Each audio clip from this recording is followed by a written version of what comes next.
하시기를 주님의 이름으로 간절히 축원합니다. 두려워하지 말고 믿기만 하라라고 하는 제목으로 하나님 말씀을 같이 함께 나누겠습니다. 갈릴리 가버나움이라고 하는 곳에서 예수님을 만나기 위해 찾아온 두 사람이 있습니다. 회당장 야이로와 혈루증이라는 병으로 12년을 고통당했던 여인입니다.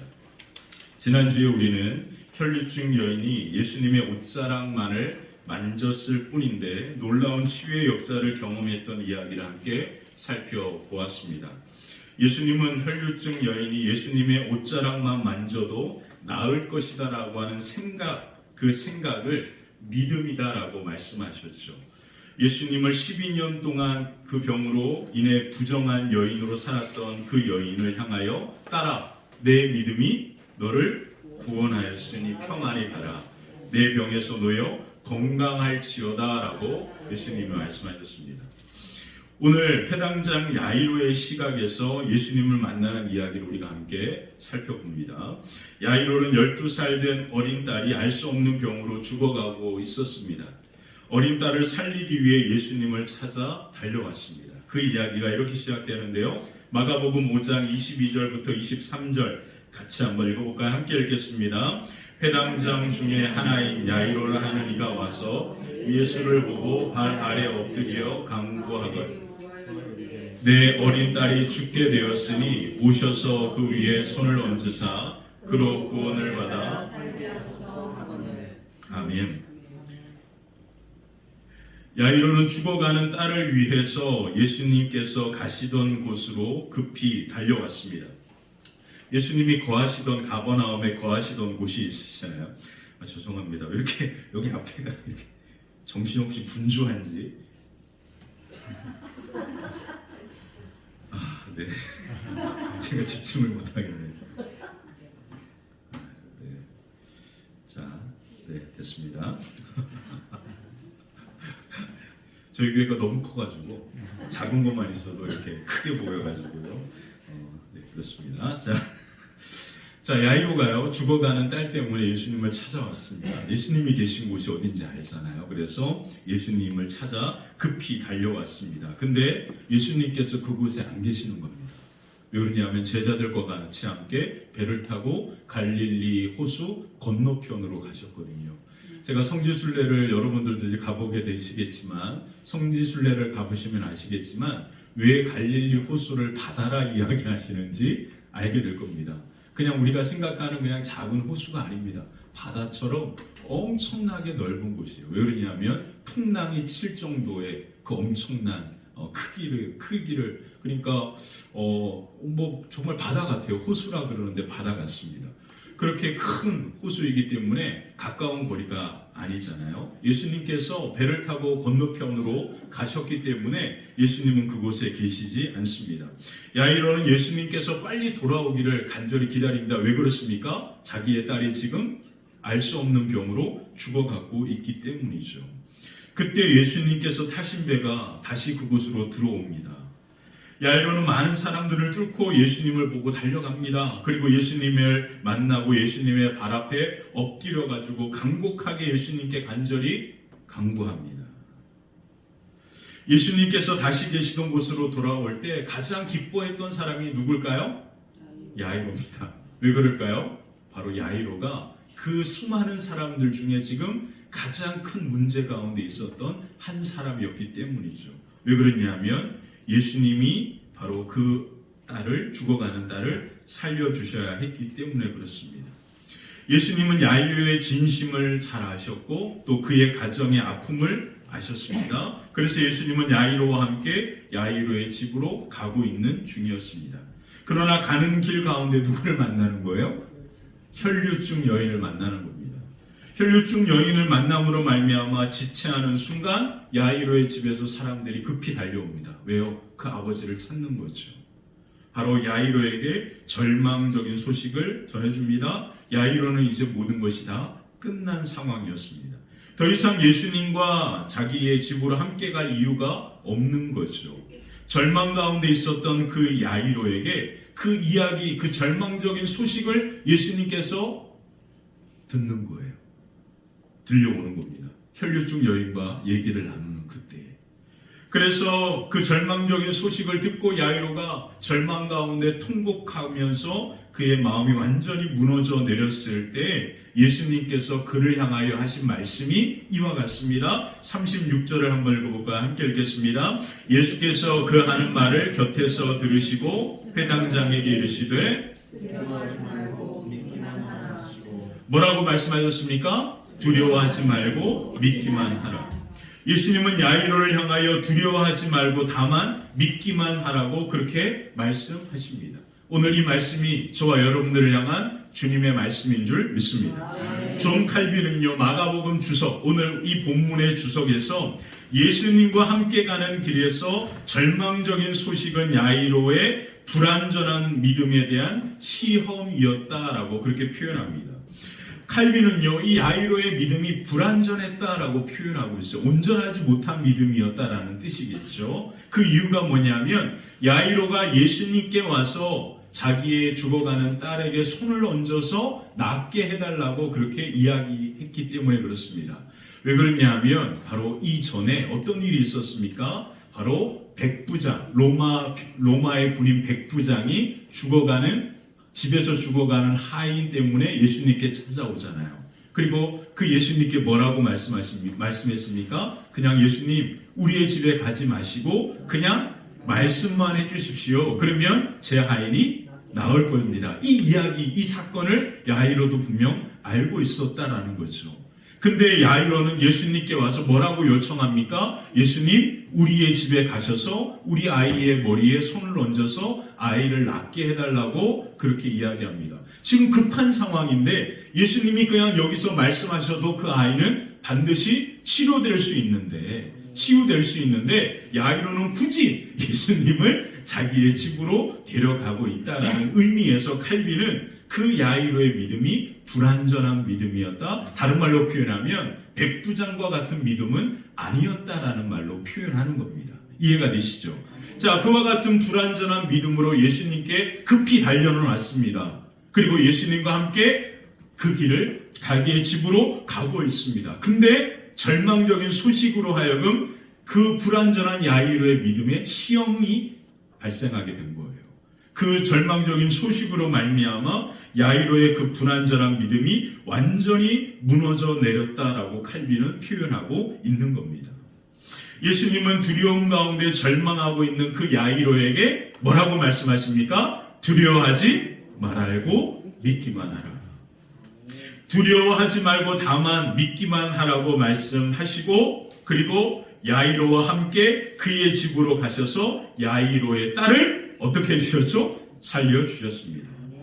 야이로가 예수님을 만나고 예수님과 함께 있는 가운데서도 절망의 상황은 찾아왔다라는 사실을 오늘 성경은 말해 줍니다. 우리가 하나님 앞에 예수님을 잘 믿고 신앙생활을 열심히 하고 오늘도 여전히 예수님과 함께 믿음의 걸음을 걷는다라고 확신하고 믿음 가운데 있어도 언제나 우리의 삶에는 뭐가 찾아오는 겁니까? 절망의 상황들, 우리의 상황과 환경이 말할 수 없는 어려움 가운데 놓이는 이와 같은 상황들이 우리의 삶에 끊임없이 찾아오게 된다라는 것을 오늘 말씀은 우리에게 말해줍니다. 그때 예수님은 우리에게 뭐라고 오늘 말씀하십니까? 두려워하지 말고 다만 믿기만 해라. 오늘 이 야이로에게, 이 절망 가운데 있었던 야이로에게 예수님께서 두려워하지 말고 믿기만 하라고 말씀하시고 그 야이로와 함께 그의 집으로 향하여 가셔서 그 죽은 딸을 살려주셨던 그 놀라운 역사가 오늘도 저와 여러분 가운데 함께 할 줄 믿습니다. 두려움이 아니라 믿음으로 예수님과 함께 걸어갈 때 놀라운 믿음의 역사가 우리의 삶 가운데 가득하게 일어날 줄 믿습니다. 그래서 마가복음 9장에 보면 예수님이 무슨 말씀을 하셨습니까? 믿는 자에게는 능히 하지 못할 일이 없다. 믿음 앞에 능히 하지 못할 일이 없다라고 다시 말씀드리면 믿음은 모든 것을 가능하게 한다라는 뜻입니다. 그러므로 예수님과 함께 다시금 우리의 믿음을 통하여 우리의 가정이, 우리의 자녀들이 살아나는 놀라운 역사가 저와 여러분들의 걸음 위의 가정 위에 가득하시기를 주님의 이름으로 간절히 축원합니다. 그래서 오늘 말씀을 통하여 예수님께서 야이로에게 말씀하셨던 그 믿음이 무엇인지 오늘 말씀을 통하여 함께 하나님의 말씀을 나누도록 하겠습니다. 첫 번째, 예수님에 대한 변함없는 믿음입니다. 예수님에 대한 뭐라고요? 변함없는 믿음이라 그렇게 이야기합니다. 절망 가운데 있던 야이로에게 예수님은 두려워하지 말고 믿기만 하라 말씀하십니다. 우리 36절 또 한번 읽어볼까요? 함께 읽겠습니다. 예수께서 하는 말을 곁에서 들으시고 해당장에게 이르시되, 자, 다시 한번, 이것은 오늘 예수님께서 저와 여러분들에게 하시는 말씀입니다. 두려워하지 말고 믿기만 하라. 다시 한번, 두려워하지 말고 믿기만 하라. 예수님은요, 야이로에게 이 말씀을 통하여 두 가지를 말씀하고 있습니다. 다른 말로 표현하면 두 가지를 예수님은 야이로에게 명령하고 있는 겁니다. 이 말씀은 오늘 저와 여러분들을 향한 예수님의 말씀입니다. 자, 첫 번째 무엇을 명령했냐면 두려워하지 말아라 명령하고 있습니다. 다시 한번 말씀드릴게요. 예수님이 야이로에게 하신 이 말씀에는 우리는 한 줄로 보이잖아요. 근데 이것을 보면 두 가지 명령으로 되어 있습니다. 첫 번째가 뭐라고요? 두려워하지 말아라. 이 첫 번째가 예수님의 명령이었습니다. 예수님은 야이로에게 야이로야 두려워하지 말아라 라고 명령하십니다. 딸의 죽음에 대한 소식을 듣는 순간 야이로에게 절망적인 아픔이 찾아왔습니다. 이것이 야이로로 하여금 두려워하게 했습니다. 두려움 가운데 빠지게 만들었던 거죠. 상황과 환경이 야이로에게 두려움을 주었습니다. 예수님은 그를 향하여 그래서 뭐라고 명령하셨습니까? 야이로야 두려워하지 말아라. 그렇게 말씀하십니다. 어떤 상황과 환경이 와도 절망하지 말라는 의미입니다. 왜 예수님께서 그렇게 말씀하셨을까요? 그렇게 야이로에게 명령하셨을까요? 그 이유가 무엇입니까? 그 이유는 모든 상황과 환경, 절망을 바꾸시는 분이 누구십니까? 예수님이라는 뜻이에요. 그에게 어떤 절망적인 환경과 상황이 찾아와도 두려워하지 말아야 할 이유는 그 모든 환경과 상황, 절망을 바꾸시는 분이 예수님이기 때문입니다. 그래서 예수님은 야이로에게 뭐라고 말씀하십니까? 야이로야 두려워하지 말아라. 내가 너와 함께하고 있다. 이것입니다. 그러므로 야이로야 두려워하지 말아라 하신 말씀은 예수님께서 야이로에게 야이로야 두려워하지 말아라 명령하신 이유는 모든 상황과 절망과 환경을 바꾸시는 예수님이 지금 야이로와 함께하고 있다라는 의미입니다. 모든 상황과 환경, 절망을 소망으로 바꾸시는 그 예수님이 지금 야이로와 함께 있다라는 의미인 거죠. 그래서 예수님은 야이로에게 뭐라고 명령하십니까? 두려워하지 말아라. 그렇게 명령하고 있는 겁니다. 저는 오늘 아침에 이제 오고 있는 길 가운데 이 절망의 순간을 목격했습니다. 저희 집이 읍내에 있거든요. 읍내. 그래서 읍사무소 앞에 버스 정류장이 있어요. 제가 오는 길에 보면 이제 고속도로를 타기 전에 이제 그 읍사무소를 지나고 버스 정류장을 지나고 바로 신호등에 걸렸는데 큰 이제 한 8차선 정도 되는 대로입니다. 그래서 신호등이 딱 걸려가 제가 이렇게 멈춰 서 있는데 저 끝에서 오늘 얼마나 추웠어요. 저 끝에서 아주머니 한 분이 막 뛰어가시는데 제가 깜짝 놀랐어요. 왜 놀랬냐면 우리 연권사님 같으신 분이 앞에서 뛰어가셔. 왜 연권사님이 저기요? 깜짝 놀랐어요. 그래서 그래서 봤는데 자세히 보니까 우리 연권사님 아니시더라고요. 연권사님 같은 분이 그 오늘 얼마나 추워요. 하얀 모자를 이렇게 푹 눌러 쓰고 그리고 또 옷은 또 얼마나 두껍게 입었는지 엄청나게 두껍게 입고 막 달려가시는 거예요. 우리 연권사님 같은 분이 막 달려오서 막 지나가는 거예요. 제가 너무 반가워가지고 이렇게 쭉 보는데 막 달려가시는 거예요. 왜 저렇게 달려가시나 봤더니 이렇게 백밀러로 보니까 시내버스 한 대가 버스 정류장에 서 있는 거예요. 무슨 의미예요? 그분이 버스를 타려고 핸드폰을 들고 모자를 붙들고 막 그렇게 우리 달려서 이렇게 앞에를 쫙 건너가더라고요. 제가 백 눌러보니까 버스 정류장에 버스가 서 있는 거예요. 그래서 제 마음도 막 조마조마하더라고요. 읍내에 뭐 차가 많이 다니겠어요. 그 차 놓치면 한 30분을 기다려야 되니까 얼마나 그 마음이 조급해요. 급해요. 저 차를 놓치면 직장에 만약에 가는 경우라면 직장에 뭐 할 수도 있죠? 늦을 수도 있고, 만약에 저처럼 교회 간다면 교회 예배에도 늦을 수 있는 상황이잖아요. 그 마음을 막 느껴지네요. 막 달려오는 모습이. 그래 막 달려오는데 이제 버스가 막 그 정류장에 출발을 합니다. 그러니까 인도로 못 가고 길로 막 가면서 막 손을 흔들면서 막 가는 거예요. 우리 영권사님 같은 분이 그렇게 막 가시는 거예요. 그래가지고 저는 백물러를 막 조마조마하는 거예요. 막 그냥 그러고 있는데 버스가 깜빡이를 이렇게 막 켜는 거예요. 근데 멈추지 않고 그냥 훅 지나갑니다. 그때 제 마음이 철컥 내려앉는, 이게 절망이라는 거예요. 여러분 그 기분 아시겠죠? 우리의 인생의 삶에는 이와 같은 상황들이 엄청나게 많이 찾아옵니다. 그리고 이 상황이 찾아오면 아무것도 아닌 것 같은데 내 마음이 철컥 내려앉을 때가 있단 말이에요. 저는 토요일 날 또 절망을 경험했잖아요. 토요일 날 TV도 이렇게 와가지고 주일 날 이제 다뤄야 되는데 TV도 왔으니까 이제 TV 이제 이 다른 회사에서 제가 벽에 설치할 수 있도록 해달라고 부탁을 드렸습니다.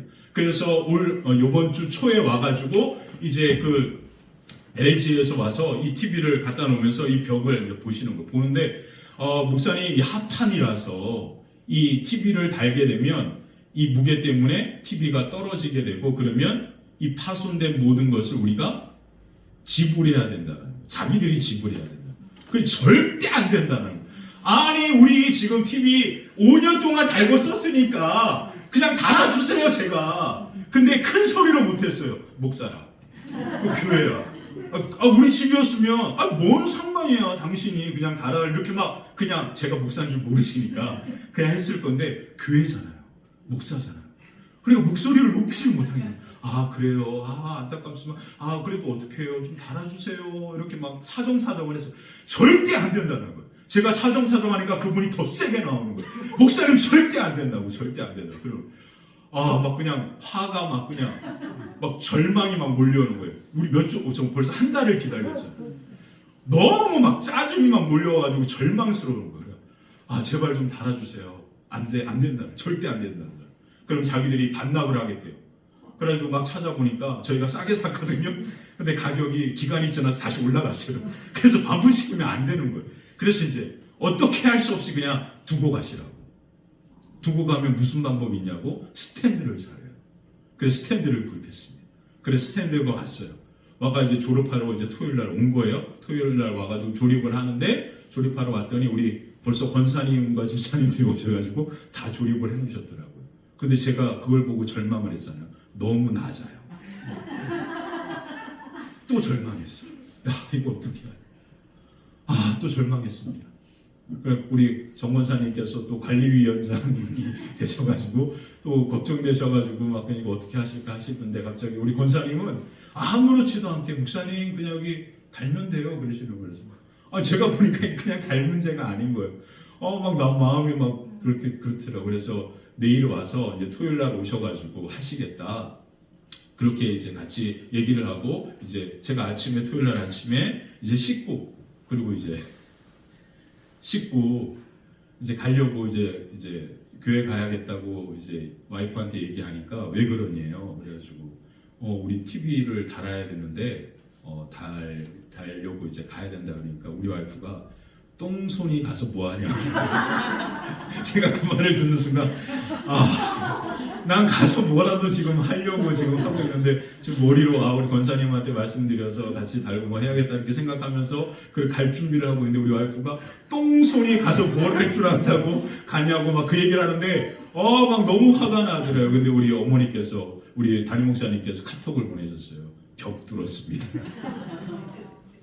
이미 우리 권사님 우리 집사님 오셔가지고 벽을 뚫으셔가지고 이미 이렇게 우리 권사님께서 오셨다는 거예요. 그러면서 제가 이제 이 말씀을 준비하고 기도하면서 이제 무슨 마음을 하나님께 저에게 주시냐면 이게 교회다라는 마음을 주시더라고요. 교회는 목사가 목사로서 해야 될 잘하고 열심히 할 수 있는 일들이 있잖아요. 그 일은 너희가 하면 되고, 그리고 우리 성도님들 중에서도 잘할 수 있는 그런, 우리 권사님은 아무 걱정이 없으셔서 그냥 와서 뚝딱 하시고 그냥 가시는데, 오늘 아침에 오셔서 제가 막 테이프 띄면서 너무 감사합니다라고 얘기했더니 권사님이 이렇게 보시면서 목사님 너무 낮아서 또 올려야겠어 이런 말 하는데 너무 와, 이건 권사님이 정말 잘하시는 거구나 이런 생각을 하면서 이게 교회야 라고 하는 마음을 딱 주시더라고요. 아, 교회가 이런 거거든요.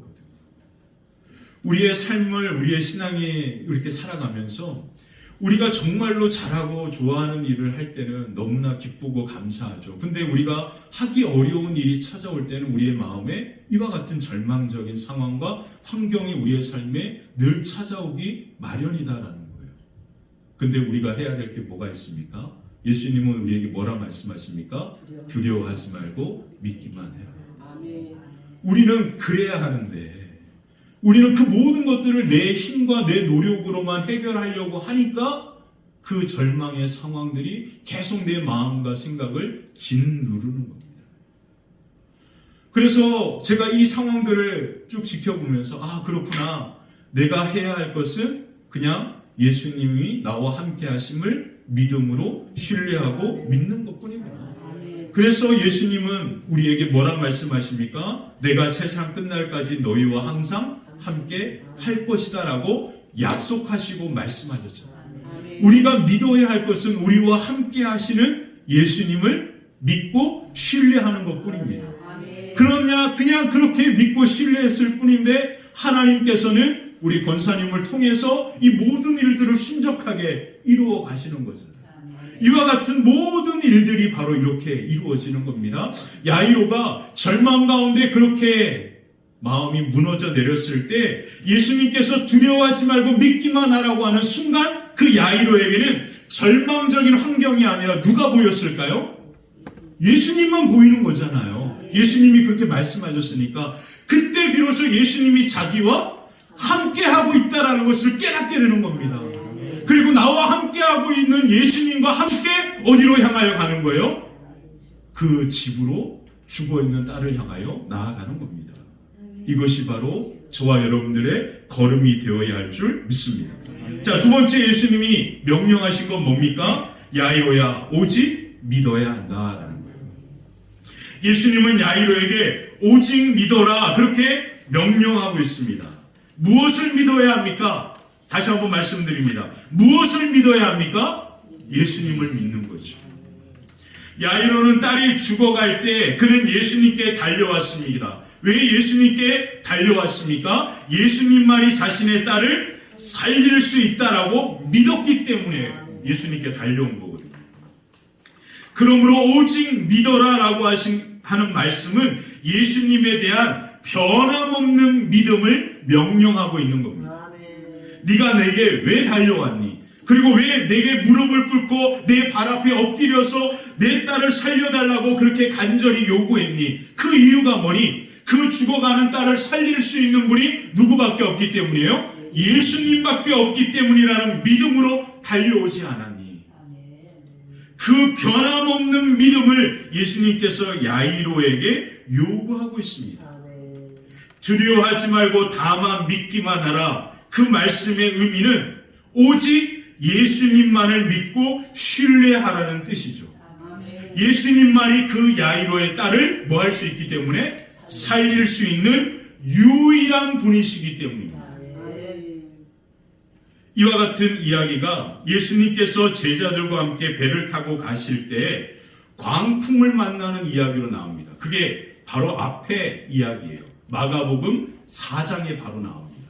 마가복음 4장에 보면 배를 타고 가시다가 풍랑을 만나게 되죠. 그때 예수님과 제자들이 배를 타고 가는 그 배에 물이 막 몰아치게 됩니다. 그 배에는 우리가 잘 아는 것처럼 바로 평생 동안 어부로 살았던 제자들도 있습니다. 그 제자들도 감당하지 못하는 풍랑이었다라고 말하는 거예요. 그래서 마가복음 4장에 보면 그 상황을 이렇게 설명합니다. 근데 그때 풍랑 가운데 있을 때 예수님은 그물을 베고 잠을 자고 계십니다. 아무 일이 일어나지 않는 거죠. 그래서 예수님과 함께 물에 빠질 수밖에 없는, 죽을 수밖에 없는 상황에서 예수님을 급히 깨웁니다. 그때 예수님께서 하신 일이 뭡니까? 깨어나서 바람을 향하여 꾸짖으십니다. 말씀으로 그 바람을 잔잔케 하셨다라고 성경은 말합니다. 그리고 잠잠하라 고요하라 예수님이 말씀하셨을 때 바람과 파도가 잠잠하고 고요하게 되었다라고 그렇게 성경은 말하고 있어요. 그리고 바로 예수님께서 제자들을 향하여 이렇게 말씀하십니다. 어찌하여 이렇게 무서워하느냐? 너희가 어찌 믿음이 없느냐라고 말씀하십니다. 이와 같은 이 이야기를 가지고 그림을 그린 사람의 그 이야기를 제가 지난번에 혹시 기억할지 모르겠지만 렘블란트라고 하는 화가가 이 갈릴리 바다의 폭풍을 만난 그리스도라고 하는 그림을 여러분들께 한번 보여드린 적이 있습니다. 한번 찾아보세요. 꼭 찾아보세요. 이 보스턴에 있는 미술관에서 이 그림이 도난을 당해서요. 우리가 이 그림은 절대 볼 수가 없습니다. 단지 이 그림을 찍은 사진만으로 된 그림을 볼 수 있을 뿐이에요. 이 갈릴리 바다에서 폭풍을 만난 그리스도 1633년에 그린 이 작품인데요.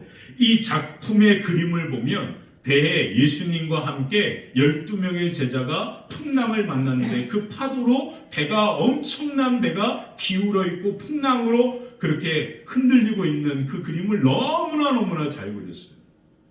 그래서 저는 카톡에 이 그림을 제가 카톡 이미지에 담아놓기도 했는데 제 카톡을 보시면 되겠네요. 제 카톡 이미지에 보면 이 그림이 나와 있습니다. 근데 이 그림을 자세히 보면 신비한 렘블란트가 담아놓은 그러한 의미 있는 그러한 모습들이 나타나는데 이 12명의 제자와 예수님까지 하면 몇 명입니까? 13명이 이 배에 타 있는 겁니다. 근데 그 풍랑 가운데 제자들은 막 그냥 속이 뒤집어져가 토하기도 하고 막 그냥 키를 잡고 움직이지 않으려고 하고 막 그 줄을 잡고 놓치지 않으려고 하는 그와 같은 모습들이 그 그림에 담겨 있습니다. 근데 예수님은 너무나 평온하게 그렇게 제자들을 바라보고 있는 그 예수님의 얼굴을 이 렘블란트는 너무 멋있게 보여주었어요. 근데 이 그림 중에 13명이 아니라 14명이라고 하는 사실을 발견합니다. 그 그림에 바로 자기의 모습을 그 그림에다가 집어넣었다는 거예요. 그래서 렘블란트의 초상화를 보면 항상 렘블란트는 모자를 쓰고 있는 그림을 많이 그렸거든요. 자기의 초상화로. 그때 이 배에 보면 이 모자를 바람에 이 손으로 누르고 있는 자기의 모습을 그곳에 그려놨습니다.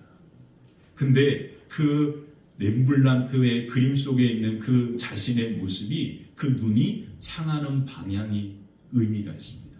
그 방향이 어디일까요? 바로 예수 그리스도입니다. 저기 빨갛게 저기 하얗게 맞아요 거기입니다.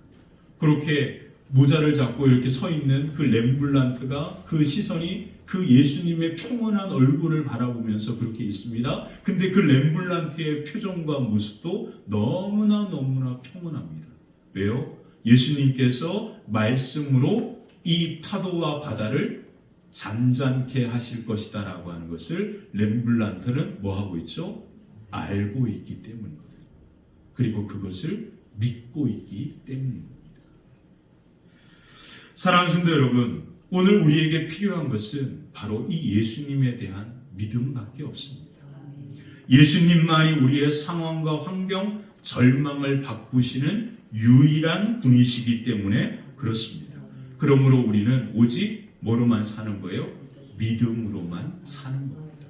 오늘 우리가 이 예수님을 두려워하지 말고 그 예수님을 변함없는 믿음으로 믿고 나아가면 우리와 함께 하시는 예수님으로 말미암아 환경과 상황, 절망이 바뀌고 하나님의 놀라운 영광 가운데 세워지는 생명이 사는 놀라운 역사가 저와 여러분들의 걸음 위에도 임하게 될 줄 믿습니다. 두 번째, 우리는 오직 예수님만 믿고 따라갑니다. 우리는 예수님만 믿고 뭐 한다고요? 따라갑니다. 예수님은 야이로에게 두려워하지 말고 믿기만 하라 라고 말씀하시고 계속해서 야이로의 집을 향하여 야이로와 함께 가십니다. 이게 중요한 겁니다. 이미 그 딸은 뭐 했습니까? 죽었습니다. 회당장 야이로는 그 예수님을 따라 예수님과 함께 절망과 슬픔이 가득한 자기의 집을 향하여 가고 있습니다. 자, 37절 38절에 보면 그 절망과 슬픔이 가득한 집을 성경은 이렇게 말하고 있는데 한번 읽어볼까요? 함께 읽겠습니다.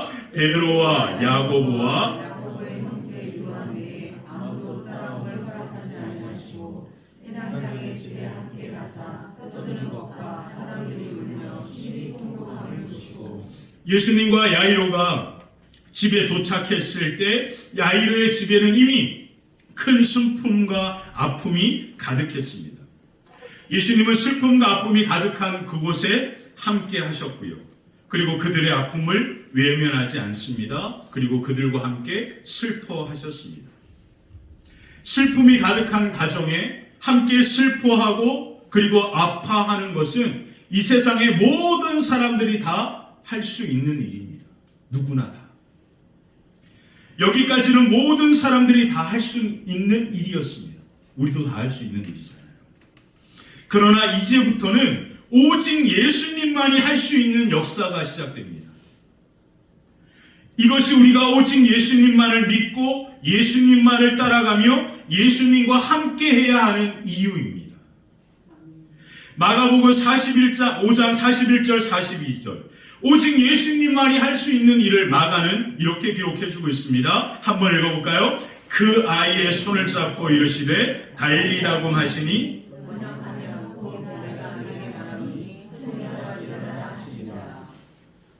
소녀가 곧 일어나서 걸으니 나이가 12살이라 사람들이 곧 아멘. 우리가 잘 아는 것처럼 슬픔이 있는 가정 가운데 함께 슬퍼하고 아파하는 것은 이 세상의 모든 사람들이 다 해줄 수 있습니다. 또 다른 말로 표현하면 우리는 세상의 다른 것으로도 이 슬픔을 위로받을 수 있고요. 우리의 아픔을 누군가를 통하여 그렇게 위로받을 수도 있습니다. 근데요, 이제 성경은요, 우리에게 무엇을 말해주냐면, 이제부터는 오직 예수님만이 할 수 있는 것을 우리에게 말해주고 있는 겁니다. 오직 예수님만이 하는 것이 무엇입니까? 죽어있는 소녀를 살리는 거예요. 소녀의 손을 잡고 예수님께서 달리다고 하시면서 소녀의 손을 잡아 일으키십니다. 그랬더니 죽었던 소녀가 다시금 살아나게 되었습니다. 이것은 누구만 할 수 있는 것입니까? 예수님만이 할 수 있는 것입니다. 달리라고이라고 하는 이 아람어는 소녀야 일어나라 라고 하는 말입니다. 예수님께서 그 아이를 향하여 소녀야 일어나라고 말씀하셨을 뿐인데 그 말씀을 통하여 다시금 죽었던 소녀가 살아나게 되었습니다. 이것은 누구만이 할 수 있는 일입니까? 예수님만이 할 수 있는 일입니다. 모든 사람이 다 끝났다라고 할 때 예수님은 그 죽음에서 다시 살아나게 하시는 분이 예수님이십니다. 그러므로 오직 예수님만이 우리의 슬픔과 아픔을 기쁨으로 바꾸시는 유일한 분이십니다. 오직 예수님만이 절망을 소망으로 바꿔주시는 유일한 분이십니다. 오직 예수님만이 죽음을 생명으로 바꾸시는 유일한 분이시므로 그러므로 우리는 오직 예수님만 믿고 따라가야 하는 겁니다. 이것이 예수님이 이 땅에 오신 목적이기 때문에 그런 거죠. 요한복음 11장에 보면 예수님께서 이 땅에 오신 목적에 대하여 이렇게 말씀하시면서 그 예수님을 믿는 자에게 임하는 놀라운 하나님이 예수님께서 주시는 그 역사를 이렇게 설명하고 있습니다. 자, 요한복음 11장 25절 26절 같이 한번 읽어볼까요? 함께 읽겠습니다. 예수께서 이르시되 나는 부활이요 생명이니 나를 믿는 자는 죽어도 살겠고 무릇 살아서 나를 믿는 자는 영원히 죽지 아니하리니 이것을 내가 믿느냐. 아멘. 나는 뭐라고요? 부활이요 생명이다. 다른 말로 표현하면 오직 예수님만이 우리를 살릴 수 있는 유일한 분이라는 뜻입니다. 그래서 뭐라고 이야기합니까? 나를 믿는 자는 죽어도 살겠고 무릇 살아서 나를 믿는 자는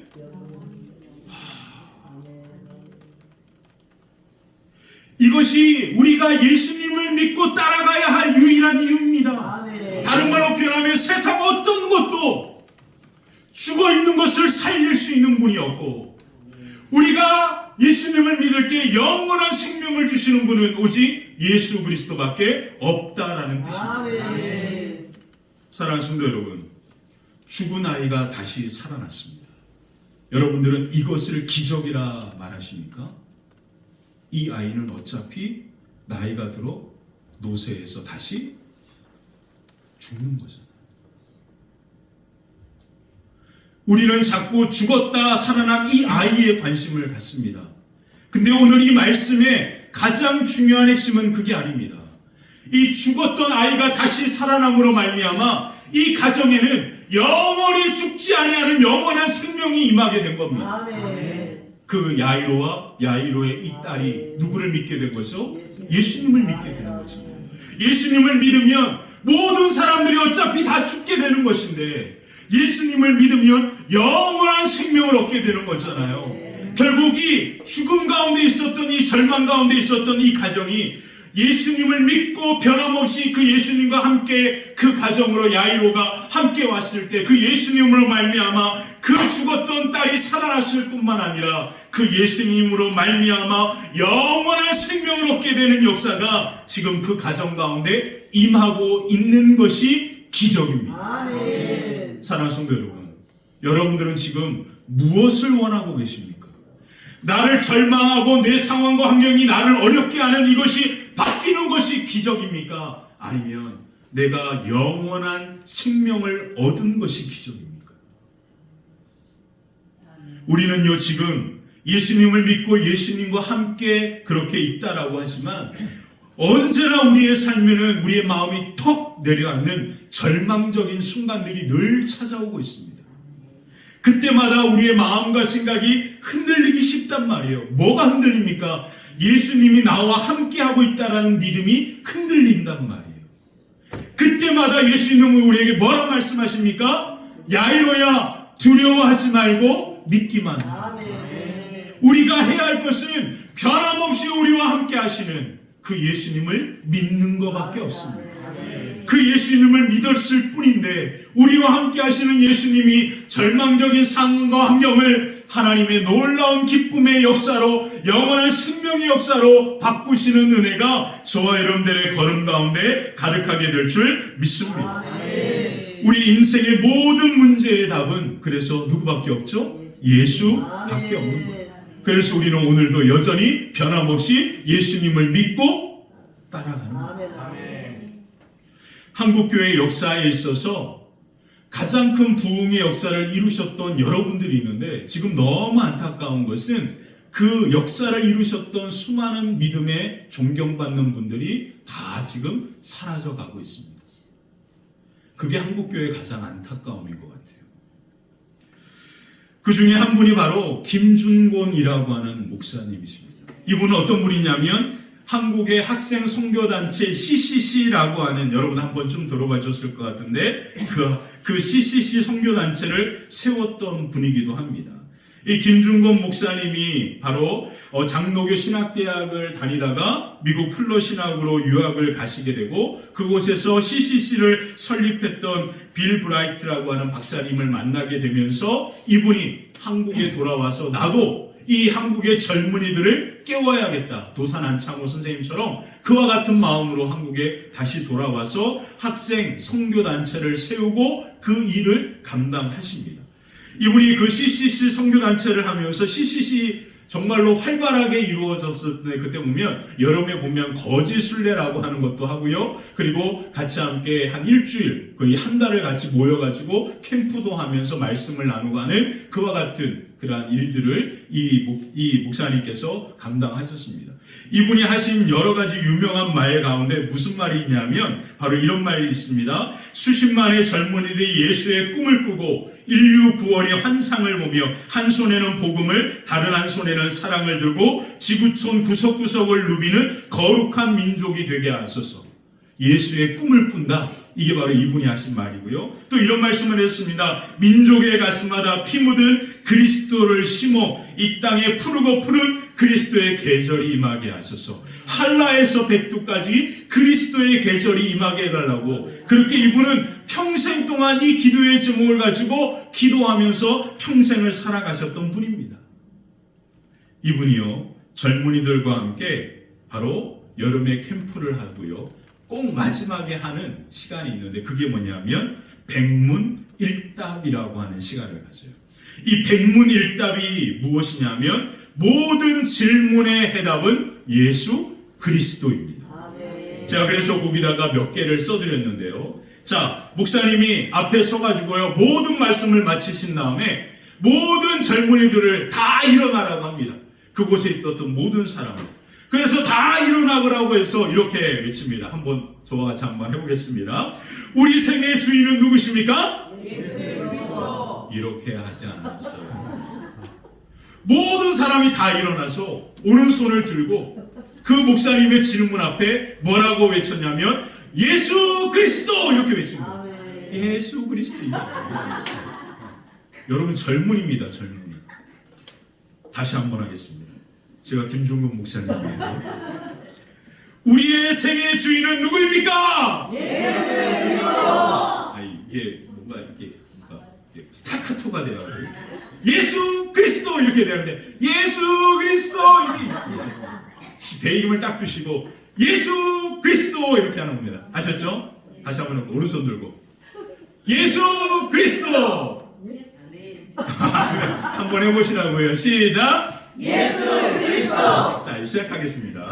자, 우리의 생의 주인은 누구입니까? 예수 그리스도. 우리의 삶의 이유는 무엇입니까? 예수 그리스도. 우리가 여기 왜 있습니까? 예수 그리스도.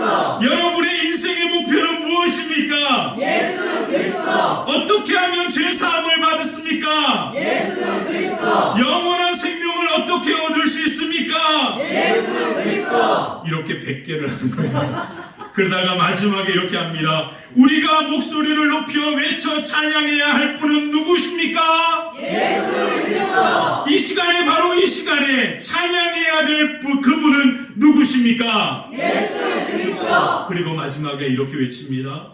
오직 예수 그리스도만이 우리가 섬길 대상입니다. 그리고 4번을 외칩니다.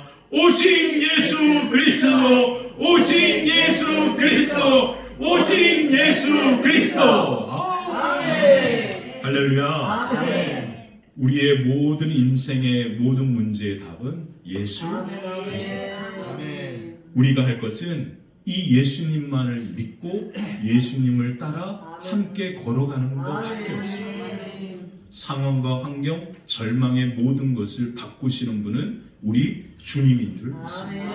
오늘도 이 믿음으로 우리가 예수님과 함께 변함없이 우리의 가정을 향하여 나아갈 때 야이로와 함께 하셨던 그 예수님으로 말미암아 누가 살아나는 거예요? 죽었던 그의 딸이 다시금 살아나고 그의 가정이 영원한 생명을 얻었던 것처럼 오늘 예수님과 함께 변함없이 우리의 삶과 가정을 향하여 우리의 직장을 향하여 나아갈 때 우리와 함께 하시는 생명이 되시는 예수님으로 말미암아 우리의 가정이 살고 우리의 자녀들이 살고 우리의 기업이 살고 우리 화평교회가 살고 이 지역이 살고 이 나라의 민족이 살고 열방이 살고 태국 치앙마이가 살고 황유철 선교사님의 가정이 살고 하나님의 역사가 우리와 함께 하시는 예수님을 통하여 생명이 사는 역사가 저와 여러분들 가운데 가득하게 되시기를 주님의 이름으로 간절히 축원합니다. 기도하겠습니다.